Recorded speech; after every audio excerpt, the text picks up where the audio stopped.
राजेश नाम का एक लड़का और उसकी एक पत्नी सुनीता दोनों शिव भक्त थे। शिव की बहुत पूजा करते थे, शिव को दिल से मानते थे, लेकिन उनके पास पैसों की बहुत कमी थी। राजेश सारा दिन काम करता और बाद में जो भी उसके पास पैसे होते उसी का अपना घर चलाता था। राजेश का एक सपना था कि वो केदारनाथ जाना चाहता था, लेकिन उसके पास पैसे नहीं थे, इसीलिए वो हर साल रह जाता था। राजेश अपने गांव वालों को देखता था जो केदारनाथ जाते हैं, लेकिन उनसे कुछ नहीं कहता था क्योंकि उसके पास पैसों की कमी थी। लेकिन इस साल राजेश ने बहुत मेहनत की और थोड़े थोड़े पैसे जमा करके केदारनाथ जाने की सोची। राजेश अपनी पत्नी से कहता है कि इस साल तो मैं केदारनाथ जरूर जाऊंगा, मेरे पास पैसे भी हैं। जिस खेत में राजेश काम करता था उसके मालिक से उसने थोड़े पैसे उधार ले लिए थे। उसको लगता था कि आगे मुझे पैसों की जरूरत पड़ेगी। केदारनाथ जाने का प्लान राजेश का बन चुका था।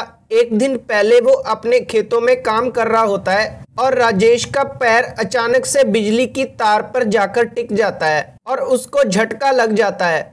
समय रहते राजेश को अस्पताल लेकर जाते हैं और डॉक्टर राजेश को कहते हैं कि अच्छा हुआ तुम समय रहते ही हॉस्पिटल आ गए, अब तुम्हारी जान बच जाएगी, लेकिन तुम्हारी एक लात को लकवा मार गया है, अब तुम काफी समय चल नहीं पाओगे। ये बात सुनकर राजेश बहुत ही दुखी होता है और उसका केदारनाथ जाने का सपना चूर चूर हो जाता है। जो पैसे राजेश ने जमा किए थे और उधार लिए थे वो दोनों पैसे अस्पताल की फीस में चले जाते हैं और राजेश इसी बात से बहुत ज्यादा दुखी होता है। राजेश की पत्नी सुनीता कहती है कि तुम टेंशन मत लो, तुम्हारी जगह मैं खेतों में काम करूंगी और तुम्हारा उधार चुका दूंगी। अब राजेश की पत्नी खेतों में काम करती थी और राजेश अपने घर पर आराम करता था और भगवान शिव की पूजा करता रहता था। राजेश सारा दिन भगवान शिव की पूजा करता और अपनी टांग को देखकर दुखी होता रहता था कि भगवान शिव आपने मेरे से ये क्यों किया। स्वर्ग में भगवान शिव और माँ पार्वती आपस में बातें कर रहे होते हैं। पार्वती माँ भगवान शिव से कहती है कि आपने ऐसा क्यों किया, ये तो आपका परम भक्त था। तो भगवान शिव कहते हैं कि ये तो इसके कर्मों का फल था, मैं होनी को नहीं टाल सकता, लेकिन अपने भक्तों की मैं हमेशा मदद करता रहूंगा, इस बार ये केदारनाथ जरूर जाएगा। तभी राजेश अपने घर पे होता है और भगवान शिव की पूजा कर रहा होता है। तो तभी राजेश अपने मन में ये बात सोचता है कि मैं वैसाखी से ही केदारनाथ की यात्रा करूंगा। राजेश की एक टांग को लकवा मार गया था और वह वैसाखी से चलता था।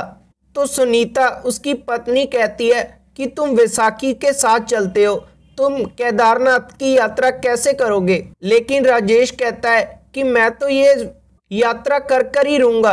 तभी सुनीता राजेश को बस में चढ़ा देती है, तो बस राजेश को पहाड़ी में उतार देती है। अभी केदारनाथ मंदिर बहुत दूर था, तो राजेश थोड़ा आगे चलता है और थक जाता है। राजेश सोचता है कि अगर ऐसे ही करता रहा तो मुझे महीनों लग जाएंगे। तभी वहां पर एक लड़का आता है जिसके मुख पर बहुत ही ज्यादा तेज होता है। राजेश उस लड़के को देखता है। वो लड़का राजेश को कहता है कि क्या हुआ, आप कहां पर जा रहे हो, आपकी टांग पर तो चोट लगी है। तो राजेश कहता है कि मैं केदारनाथ मंदिर जा रहा हूं। तो लड़का कहता है कि चलो मैं आपको लेकर चलता हूं। तो लड़का राजेश को अपनी पीठ पर चढ़ा लेता है और केदारनाथ मंदिर के आगे उतार देता है और अचानक से वो लड़का वहां पे गायब हो जाता है। राजेश सोचता है कि वो लड़का कहाँ गया, ना तो उसने मेरे से पैसे ही लिए हैं। वहां पर भीड़ बहुत होती है। जब राजेश आगे चलने लगता है तो वो गिर जाता है। राजेश देखता है कि उसी भीड़ में एक लड़का छोटा बच्चा रो रहा होता है। राजेश सोचता है कि ये अपने माँ बाप से बिछड़ गया है। तो राजेश भाग के उसके पास जाता है और उसको एक तरफ बैठा देता है। तभी उस लड़के के माँ बाप आते हैं और आकर राजेश का धन्यवाद करते हैं। तो राजेश कहता है कि इसमें धन्यवाद की कोई बात नहीं है, ये तो मेरा फर्ज था। तभी वहां पर एक प्रकाश उत्पन्न होता है और भगवान शिव, माँ पार्वती और भगवान गणेश जी यहाँ पर उसको दर्शन देते हैं। राजेश कहता है कि प्रभु मैं तो धन्य हो गया आपके दर्शन करके।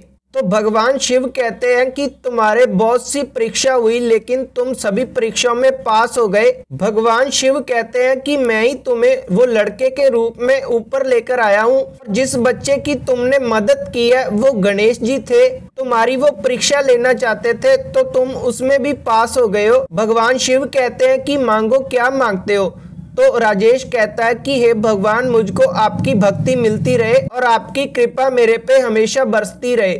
तो भगवान शिव तथास्तु कहकर वहां से अंतर ध्यान हो जाते हैं। राजेश वहां पर दर्शन करता है और वापस आना शुरू करता है। तो राजेश देखता है कि वो बिना बैसाखी से चल रहा होता है, तो वो दिल से भगवान शिव का धन्यवाद करता है। ये थी भगवान शिव और उनके एक भक्त की कहानी। अगर आपको वीडियो अच्छी लगी तो वीडियो को लाइक करना और कमेंटों में हर हर महादेव जरूर लिखना और आपका अपना चैनल जरूर सब्सक्राइब करना और बेल नोटिफिकेशन जरूर ऑन करना, क्योंकि ऐसे ही कहानियां हमारे चैनल पर आती रहती हैं और वो आपको सबसे पहले मिल जाएगी। तब तक के लिए धन्यवाद।